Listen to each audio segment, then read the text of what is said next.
The Book of Destiny. Translation of Kitab-ul-Taqdeer. Author Ghulam Ahmed Parwez. Translated by Dr. Ejaz Rasool. Glasgow, UK. ISBN number 9798884207042. About the author. Ghulam Ahmed Parwez was born in Butala, Punjab, in British India on July 9, 1903 into a profoundly religious family. His grandfather, who was deeply religious and belonged to the Hanafi school of thought, was a renowned religious scholar who intended to make the author inherit his knowledge and religious understanding. As a consequence, his education and training was carried out under the direction of his grandfather. While he studied the traditional religious teachings, he also had the desire and inkling to question its content using his intellect and reasoning. This led to his inner conflict with the external religious environment, and he continued to question the prevalent religious concepts and practices. He noticed that whatever was being taught as part of the religion was being referred to some imam or religious scholar for authority. It was also noted in the religious literature that whatever the forefathers had followed should be obeyed without any question, and this was considered to be a requirement of Islam. For Parwez, this did not satisfy his desire to seek reason and logic in every claim and statement made within the religious literature. However, he could not express these doubts and reservations initially due to his respect for his grandfather, and the constraints of the religious environment which prevailed at the time in his town. Later, due to his employment, he moved to Lahore, now part of Pakistan, and found a degree of freedom to question some of these religious concepts and beliefs. After the death of his grandfather, he found complete freedom to pursue his line of inquiry and research into the prevalent Islamic beliefs, doctrines, ideologies, and religious practices. This led to his discovering that most of these have been acquired from others. He tried to study the Quran using the traditional religious approach but was unable to find the answers to all his doubts, which required satisfaction from a logical point of view. He also studied the life of the last messenger and the establishment of the Islamic State in the 7th century in his quest to determine the cause which contributed to this greatest revolution. Based on the Quran, he especially paid attention to the statement from the last messenger, "The Quran is not a product of my thinking or that of any other human being, and that this is the message from Allah." He soon learned the procedure to understand the Quran through his contact with the famous philosopher and poet Allama Iqbal, who had a deep interest in the Quran. Parwez concluded that to understand the Quran one has to understand three fundamentally important points. 1. The Quran calls itself light, nur, and a light does not need any external source or aid to make itself visible. It makes itself evident and also exposes the reality of those things which are within its domain. 2. The Quran is revealed in the Arabic language, and to understand it correctly one needs to understand the Arabic context which was prevalent at the time of its revelation. 3. The Quran has guided us by saying that through tasrif al-ayat, through cross-reference within the verses of the Quran, it makes its guidance clear. For example, 6:105. In order to meet the second requirement regarding the precise meaning of the Arabic words in the Quran, he researched and compiled a Lughatul Quran, now translated into English, which is a dictionary of all the words and terms used in the Quran, and which includes the meanings which were prevalent among the Arabs at the time of the revelation of the Quran. For the third requirement of tasrif al-ayat, the Quran is different from books written by human beings, where the latter are usually divided based on various subjects. The Quran is based on mentioning a reality in one verse or verses, and then its further explanation is noted in another place or places. For example, in Surah Al-An'am the Quran states, "And thus do we explain the signs by various verses, so that they acknowledge. You have explained them, and we make the Quran clear for a people who know." 6:105. In order to meet this requirement, Parwez felt the need to compile all the verses under one subject as referred to in various verses of the Quran, and he compiled a book in Urdu titled Tabweeb-ul-Quran. Classification of the Quran. This made it easy to refer to various subjects and look at all the verses mentioned in the Quran relating to a subject. Along with writing and producing literature on the Quran, Parwez also held a regular weekly meeting in Lahore to deliver a Dars lecture explaining the Quran in Urdu, and these are also available as audio and video recordings. He dedicated most of his life to researching the Quran and its significance in relation to presenting an alternative solution to human problems, and answering questions relating to human creation, its purpose, and the question of death and the next life. He also participated in the struggle for independence during the period 1938 to 1947 and the creation of Pakistan, which was based on the ideology of the Quran with a view to establishing an Islamic state for the Muslims of the subcontinent. He worked very closely with the founder of Pakistan, Muhammad Ali Jinnah, Quaid-e-Azam or Great Leader, and had regular discussions with him on various aspects of the message of the Quran. In order to support the movement for a separate state for the Muslims of India, and to counter the arguments put forward by some of the religious lobby who opposed the creation of Pakistan, he published a monthly journal called Tulu-e-Islam, Dawn of Islam, commencing in 1938. Parwez joined the Indian Civil Service in the Home Department in 1927. And after the creation of Pakistan he migrated to Karachi and continued to serve in the same department till 1955. When he took early retirement and devoted the rest of his life fully to his work on the Quran. He moved to Lahore from Karachi and settled there. He left this life on February 24, 1985 in Lahore, and his body was laid to rest in Lahore. Forward. Whether it is the world of religion or the sphere of philosophy. If you inquire from anyone what is their most difficult, complicated, and insoluble problem, their reply will be only one: the issue of Taqdeer. If you search, so much literature will be available on this issue that piles and piles will form. And if you read it, then not only will you not be able to make head or tail of it, instead your mind will become the abode of even more doubts and suspicions, and your heart will become an even greater whirlpool of confusion and uncertainty than before. When the last link in my series on Ma'arif al-Quran, Jahani Farda, was published, and expansive and detailed tomes like the Lugat al-Quran and Mafhum al-Quran had already been completed, then I considered that Hamd to Allah, the sacred mission of the dissemination and publication of Quranic thinking which I had held before me, has been completed to this extent, and the remainder of my life will be devoted to the arrangement and compilation of Tabweeb-ul-Quran. But I saw that the requests for further clarification of Quranic themes which are being received from the direction of readers are almost 90% of them, directly and indirectly, regarding the issue of Taqdeer. These questions, in fact you could say objections, were mostly received from the section of the youth. The summary of these was that the religion which teaches us that whatever is written in the fate of man can neither be erased nor can anything be done against it. How can we compete with other nations in the arena of life by holding on to this religion? And the objection of the group who had started to study the Quran was that there are contradictions to be found in it at every step. At some places it states that whoever wishes can acquire guidance and whoever wishes can go astray. And at other places it states that guidance and misguidance are both received from the direction of Allah. Man has no choice in this. Witnessing these kinds of questions and objections, I felt that whatever I had written about this issue in snippets here and there is not enough to untangle this conundrum.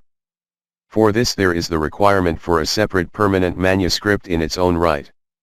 If this conundrum is not resolved, then whatever effort I have made to bring the educated class of the youth towards the Quran will all go to waste, and they will become disgruntled with Deen.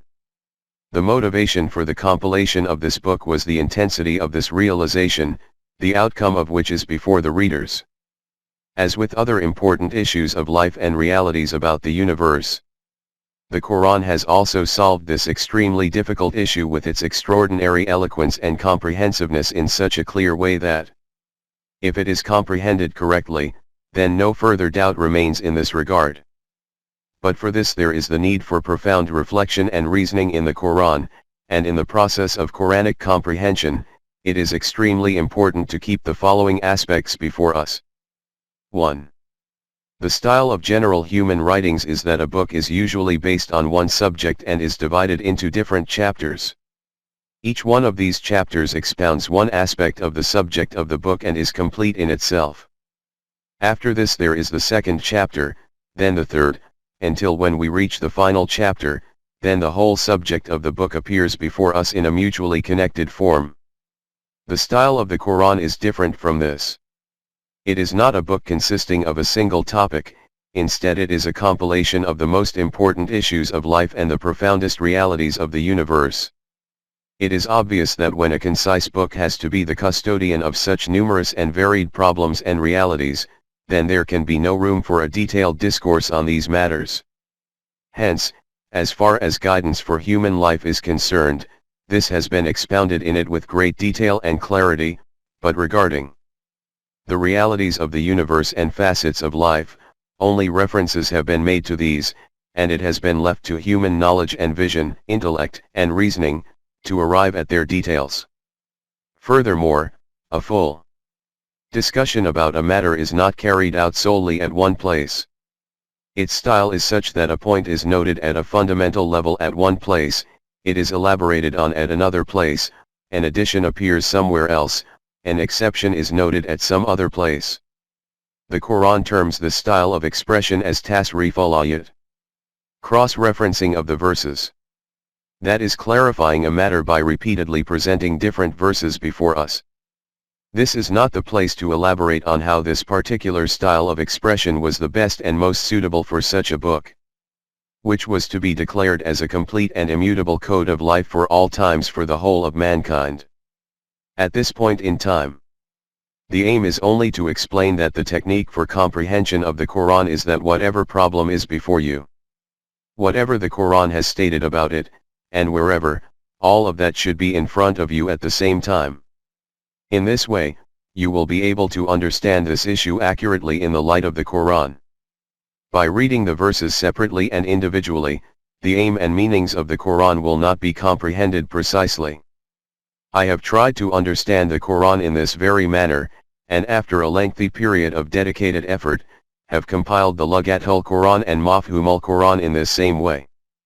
Whatever I have understood from the Quran regarding the issue of Taqdeer too, is also according to this technique, and I have endeavored to present this in the same way in this book. 2. The second stumbling block in the path of arriving at the meanings of the Quran is that we usually try to understand it according to the translations. And the fact is that the translation of the Quran cannot be done in any language of the world. This claim will appear a bit strange to you, but it is actually based on reality. The synonyms for the Quranic words cannot be found in any other language in the world. I have presented this reality in the introduction to Mafhumul Quran in great detail. Readers who have an interest in this topic should study it there. You will see there how Muslim and non-Muslim men of knowledge and vision have acknowledged this fact that translation of the words of the Quran is not possible. The meanings of the Quranic words can be understood, and made to be understood, but they cannot be translated. This was that same fundamental reality regarding Quranic comprehension in view of which I compiled the Mafhumul Quran, and I am grateful to Allah that it has acquired immense popularity. Whoever has studied it has acknowledged and commented on this fact in a heartfelt manner, that as a result of this the Quran has started to become comprehensible. In the coming pages you will find written in connection with the verses of the Quran, that this is the prevalent translation of this verse, but its actual meaning is such and such. From this my aim is not that that translation is wrong. When translation of the verses of the Quran is simply not possible, then the question of its being correct or wrong does not even arise. For example, the following is stated in the Quran, and it is translated like this. يضل من يشاء ويهدي من يشاء Allah misguides whoever He wishes, He gives guidance to whoever He wishes. 1693. Pick up any copy of the Quran and you will find this same translation. So much so, that even if you look at the Lughat of the Arabic language, these words will be translated in this same way. But when we look at this verse according to the cross-referencing of verses, Tasrif al-Ayat, as noted above, then it will be clearly seen that the meaning which is ascertained according to this translation is not only incorrect but is absolutely against Quranic teaching. Hence, until the time that we do not establish the meaning of man yasha'u in the light of different places in the Quran, the correct meaning of this verse will not be comprehended. I have compiled the meanings of the Quranic words in the Lughatul Quran in the light of the authenticated books of Lughat of the Arabic language and the Quranic verses in the same way. And then, having defined the exposition of the complete Quran in the same manner, published that in the Mafhumul Quran. In the book under view, the difference between the translation of the verses and their meanings has been presented using this same method. 3. In connection with comprehension of the Quran. This fundamental point also needs to be borne in mind that the Quran has presented one such proof of its being from Allah that there is no contradiction in it, there is no inconsistency anywhere. 482. In light of this proclamation, no meaning of any verse of the Quran will be able to be called correct which is contrary to another of its verses. For this it is also essential that when one verse of the Quran appears before you, you look to see that whatever meaning you are taking from it, that it is not in conflict with another place in the Quran.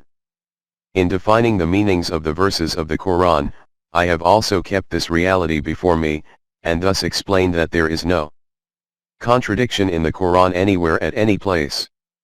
There is no contradiction, no inconsistency. Wherever we detect an inconsistency, that is the consequence of our inadequate understanding. With further reflection and reasoning, study and analysis, that inconsistency can be eliminated. 4. Another fundamental condition in relation to understanding the Quran is that you should also come to the Quran after getting rid of all pre-established beliefs and concepts from your heart and mind. If a belief or ideology is embedded in your mind beforehand, then consciously or unconsciously, you will attempt to obtain support for this belief or ideology from the Quran. You will not be able to comprehend the correct meanings of the Quran in this way, when it has imposed the precondition of La ilaha before Allah. This is the very aim from this, that the foremost prerequisite to reach Allah is that you purify and cleanse your heart and mind from every non-Allah concept. Until all man-made idols are not removed from the precincts of the Kaaba, Allah cannot be housed there. This stage is a very tough one, but there is no way other than this of acquiring guidance from the Quran. In the coming pages you will also find it written that when deen converts into madhab, religion, then it is important to understand this differentiation between deen and madhab. The system of life which used to be received by the Anbiya from Allah via wahi is called ad-deen. But later on, when human tampering finds its way into this deen, then it no longer remains as deen, it becomes madhab instead. Though madhab is an invention by human beings themselves, they attribute it to Allah. In this way the religious priesthood keeps the population trapped in this deception, and maintain its hegemony on their hearts and minds in the name of Allah. If some individual raises his voice against any belief or maslak of religion, then the religious priesthood incites the public by alleging that he opposes your deen, and the reason they present for this is that whatever he is saying is against the maslak of your forefathers.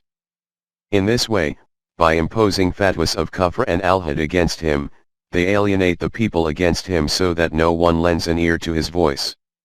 Though it is a fact that beliefs, never mind how erroneous these may be, are the most precious of all the treasures of man, which he never wishes to give up easily. This is what happened with Islam as well. After a period of time, the contamination of human ideas started to take place in the deen which was bestowed by Allah via Rasulullah, and in this way it gradually descended to the level of religion. Now that same religion is prevalent among us. But there is one fundamental difference between us and other followers of religions. And it is this very difference due to which it is possible for us that this religion can be changed into Allah's deen once again. That difference is that we have possession of the Book of Allah, in which deen is preserved in its true form. It exists devoid of any tampering.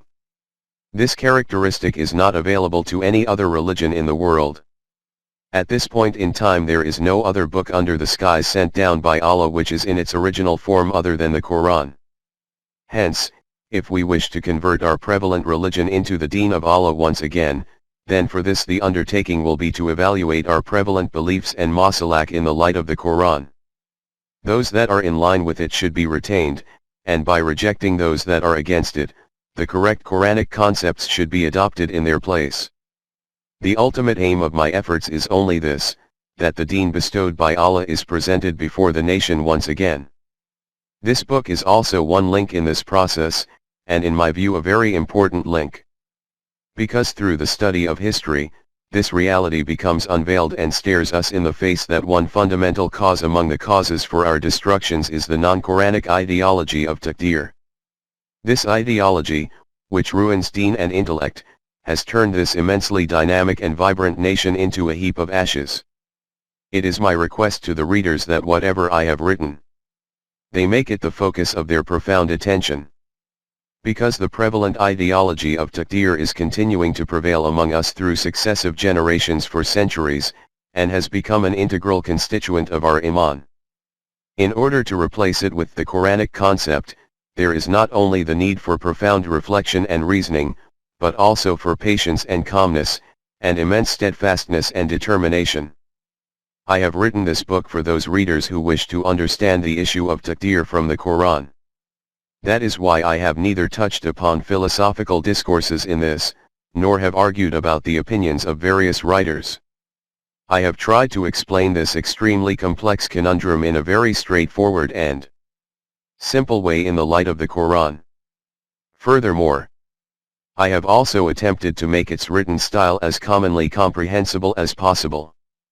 Despite the fact that it is very difficult for an author to alter his style of writing, especially in the latter part of his life. To what extent I have succeeded in this effort of mine, this decision will be made by the readers. For reference to verses, the surah number is given first and then the verse number. For example, 3:15 will mean the 15th verse of Surah Al-Imran. Where a verse has not been noted, only its reference is provided. You can search for it in any copy of the Quran yourself. Since there is at times a difference of 1 or 2 in the numbering of the verses between different publications of the Quran. Hence for reference, if you look at 1 or 2 verses before or after, then the desired verse can be located. Finally, I consider it necessary to admit and acknowledge this fact, as I consider it essential to document in every book, that whatever is being presented before you is a human effort in the comprehension of the Quran, in which there is inevitably the chance of error and omission. Whatever I have viewed to be correct, according to my vision, I have presented it without any reduction or addition. If you are in agreement with this, then that is excellent, and if you differ in this, then you can reflect on the Quran for yourself. I always refrain from arguments or debate. If, with this effort of mine, the correct perspective of the Quranic message descends in the heart of even one individual, then I will consider that I have received the reward for my endeavor. G. A. Parwez. September 1971. Talloo'i Islam. 25B, Gulberg 2, Lahore. Editor's note. This is an English translation of the Urdu book titled Kitab-ul-Taqdeer, authored by G. A. Parwez and published by the Talloo'i Islam Trust, Lahore, Pakistan.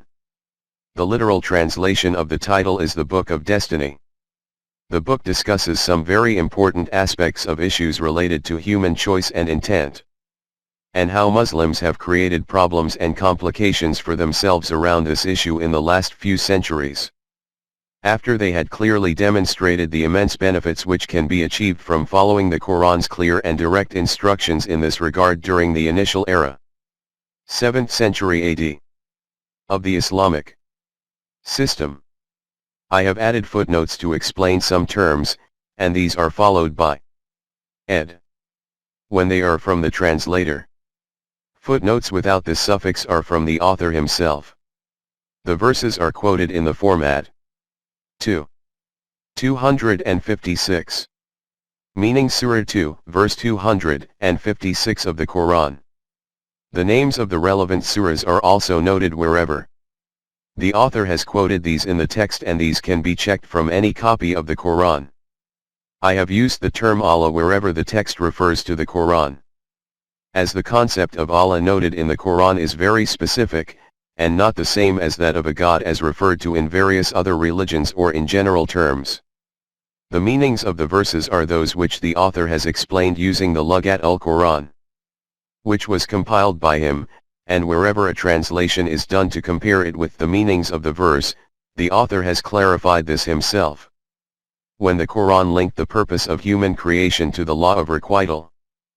45:22. It made it clear to man that whatever he does during his life on this planet, nothing will escape the sight of this law of Allah. If he keeps this law in mind, he will remain aware of the potential consequences of everything he does during his life. Since man possesses choice and intent, it soon became clear to him that this law does function in life, i.e., what you sow, so shall you reap.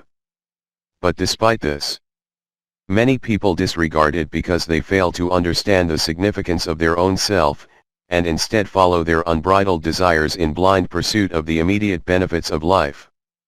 The man-devised system around them does not help in any way.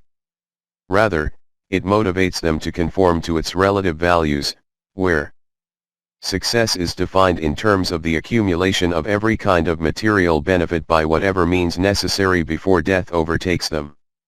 The Quran tells us that if we follow this course, then there is no life in it. The disorder which we witness in the world around us is a consequence of ignoring this basic law. While it continues to ensure that whatever we do, whether individually or collectively, it establishes its inescapable consequences.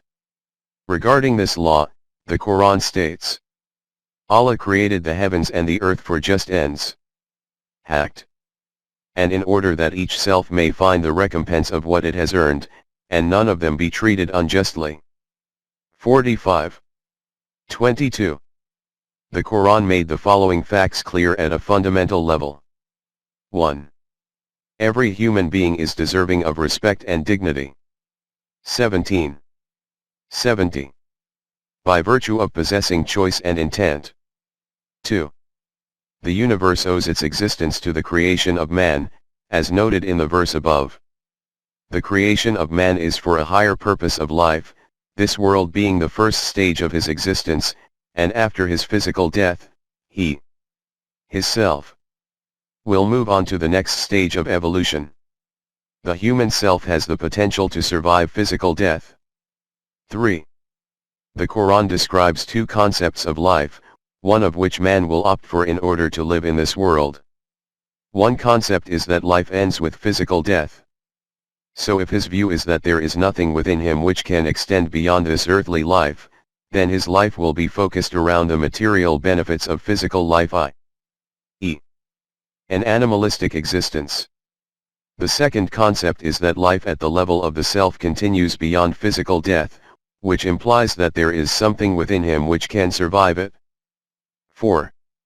Man has the choice to structure his earthly life purely around the decisions of his intellect alone, and the Quran has spelled out the kind of world which will emerge as a consequence of this choice. Or he can choose to utilize his intellect within the domain of Wahi, the Quran, and create an entirely new world in which he will be able to live a life free from fear and grief. 2:38. 5.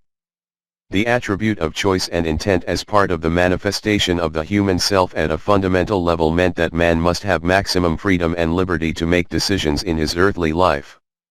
However, if he lives life according to the functioning of his intellect alone, then due to the limitations of this, he will remain trapped under the influence of his unbridled desires and emotions, and will not be able to enjoy the Maximum potential of his capacity as a human being. Only the Wahi of Allah can tell him what latent potentials lie within him. For this, he is provided with the guidance of Wahi from Allah through his designated messengers. The final guidance was completed within the Quran, and passed on to mankind until the last day as far as this earthly planet is concerned. Under the guidance of the Quran, a model Islamic welfare state based on the system of Deen was established through the hands of Rasulullah, the final messenger of Allah, and his companions during the 7th century AD, which presented itself as a model forever for the rest of mankind. This means that if it could be implemented at that time, then it can be implemented again at any time if mankind wishes. However, it did not endure for long, and subsequent generations of Muslims did not return to the system of Deen during the following centuries. This model of the Islamic State eliminated slavery in all of its forms, restoring respect and dignity for a human being physically as well as cognitively to that same status as advocated by the Quran. All men were declared as being equal, based on evidence, and possessing intrinsic respect and dignity. Both men and women enjoyed the same freedoms within their own specific areas of responsibility. The constitution of the state was based on the permanent values of the Quran. Those managing the affairs of the state accepted the following with full alacrity: that Allah is the ruler of the Islamic system and his rule is established through the Quran, and since everyone is equal before Allah's law, the concept of ruler and ruled is eliminated. Those at the helm of affairs subjugated themselves to the values and laws of the Quran. The path they followed is called Sirati, mistaking with their sight set on the life of the hereafter.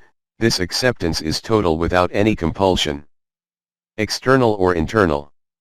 As noted in 256. Through mutual consultation, they formulated sub-clauses within the boundaries of the principles, laws, and values given by the Quran, in order to meet the requirements of the time, but they were fully cognizant of the fact that they did not have the authority to alter any of these laws, values, and limits defined by the Quran.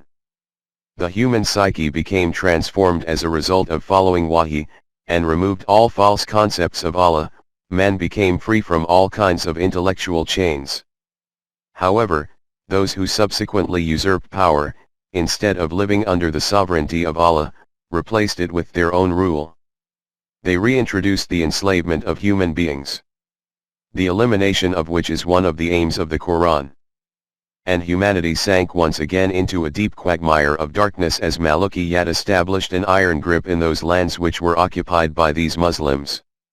The Quran was put to one side, and all the bounties associated with its guidance vanished. Subsequent generations lost sight of it completely, and this age of darkness continues to prevail in the world of today. As happens under such circumstances, men produced all kinds of writings to justify evil, in order to satisfy their base desires and emotions. And since they found it hard to dupe the public at large in the presence of the Quran, they concocted a hadith 200 to 300 years after the death of Rasulullah and attributed these to him. This was indeed a great audacity on the part of these people to produce another Quran to misguide themselves as well as others.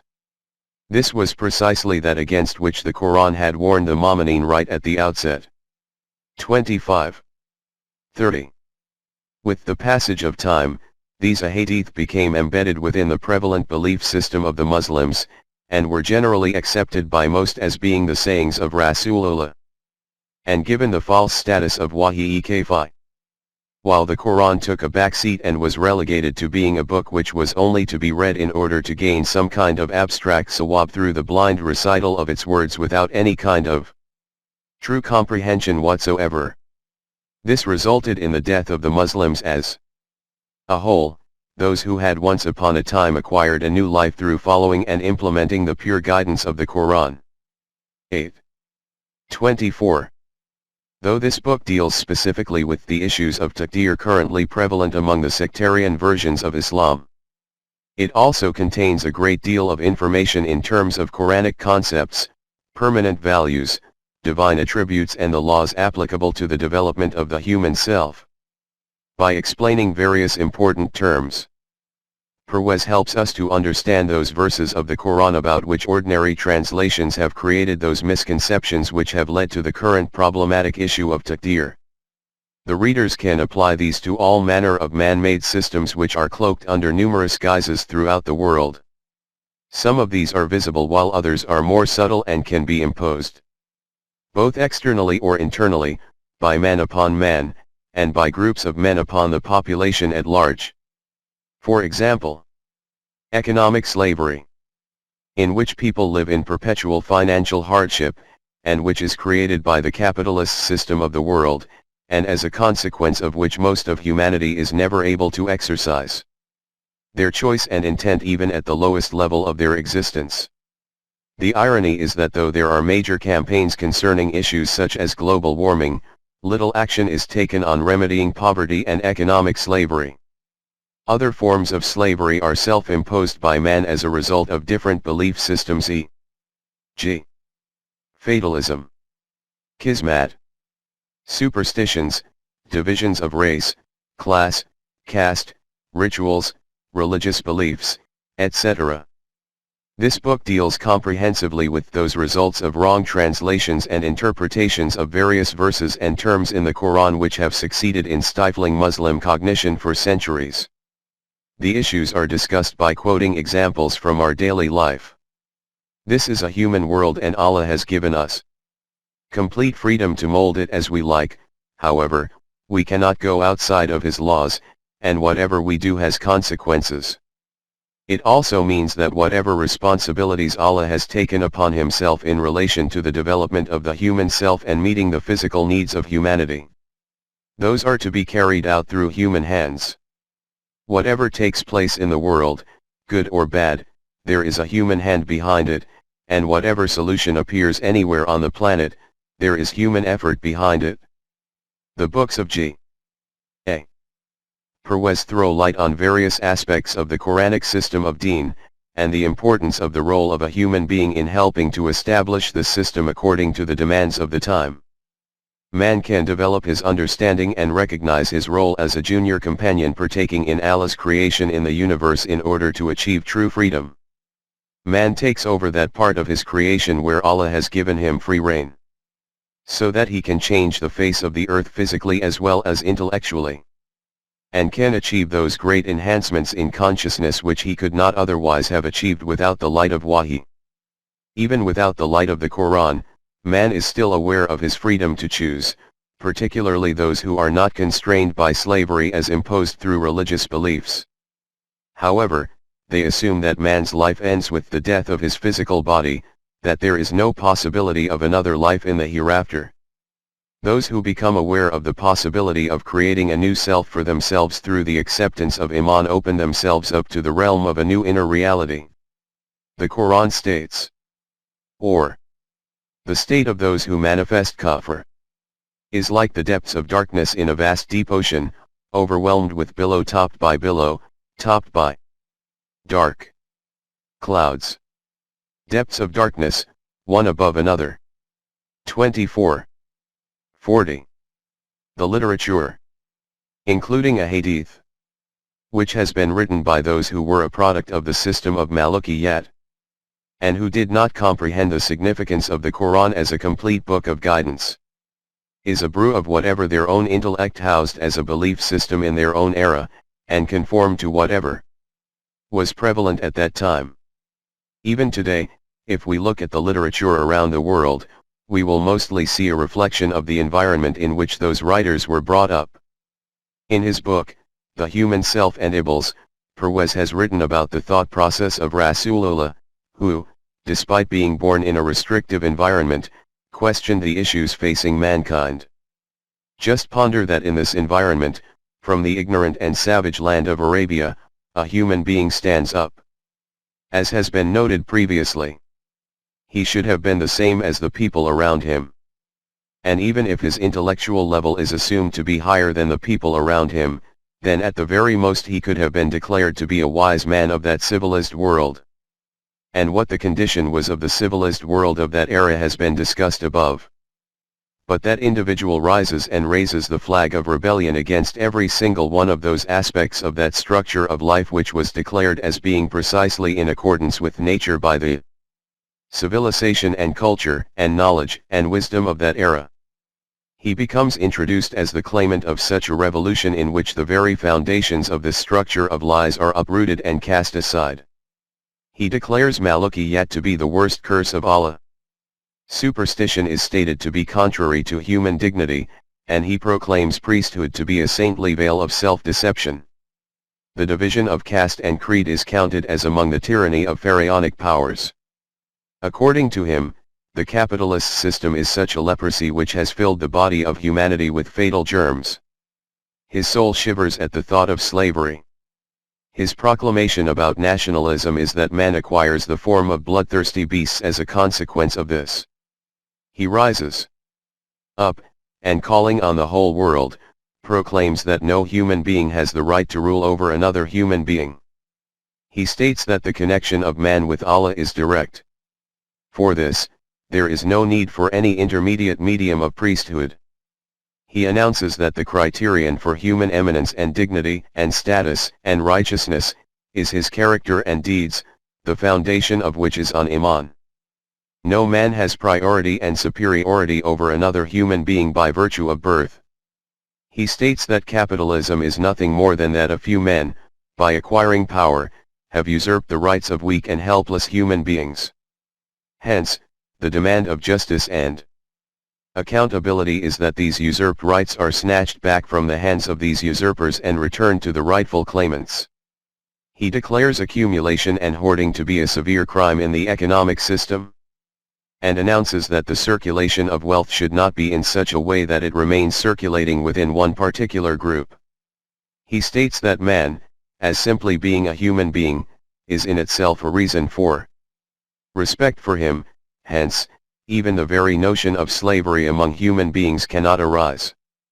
By shattering all tribal and national prejudices, he makes the announcement of this supreme revolution that the whole of mankind is one as a result of its origin.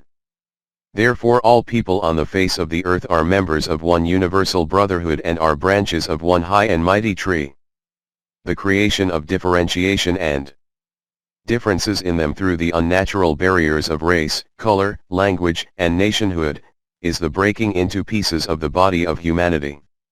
So much so, that he makes a proclamation against all the non-natural laws and constitutions of human life, individual and collective.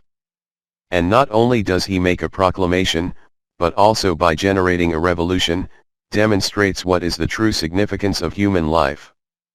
This is how, through the light of Wahi, the human intellect grasps the reality of being created as a human being, and matters which would otherwise have remained hidden from us, become evidently clear. Those who do not employ their intellect using the light of Wahi cannot comprehend the true significance of the possession of choice and intent, and cannot visualize the possibility of a life in the hereafter as a reality. Religious emotive beliefs can provide some kind of concept of a hereafter, but it is not based on fact, and is thus flawed and deceptive. This is the reason why the concept of the hereafter which exists even in the three Abrahamic religions is at variance with each other, as is the concept of God. Parwez provides a detailed discussion on this aspect in his book, The Human Self and Allah. Finally, the Quran arrived to eliminate all kinds of slavery, whether physical or psychological, and declared that each human child, by virtue of possessing choice and intent, has dignity and respect which is inviolable. Even if he commits a crime, he is a human being, and must be treated with respect and dignity while being punished for the crime, and this includes offering him opportunities to reform himself. The Quran proclaims that human beings are created for a lofty purpose, they are born free, and must remain free. And this is not a utopian idea but is achievable during our finite earthly life. Simply alter the thought process by bringing the intellect within the guidance of the light of the Quran, and the reality of the purpose of creation and of human existence itself will become crystal clear. The Quran states that this is bound to take place. Soon will we show them our signs in the universe, and in their own selves, until it becomes manifest to them that this is the truth. Is it not enough that your Rabb does witness all things? 41. 53. I wish to thank and acknowledge the support provided by M. Salim Akhtar Khan, Nazim, Idaratul-Islam, Lahore, in providing translations of some Persian poetry and quotes by the author in the book, and Asif Jalil from Bazam Tulu-Islam, Karachi for his expertise in explaining some of the Arabic terms used in the book.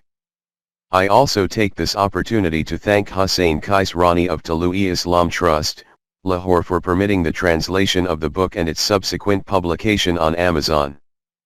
Please note that this work is a translation, and as such, any ambiguity in the text in the English version, which is not present in the Urdu version, is my responsibility as a translator, and not of the original author. If readers have any questions or comments after reading this work, they are welcome to contact. Contact, Tulu-Islam Trust. 25B Gulberg 2. Lahore 54660. Pakistan. Dr. Ejaz Rasool. Glasgow, UK. April 2024.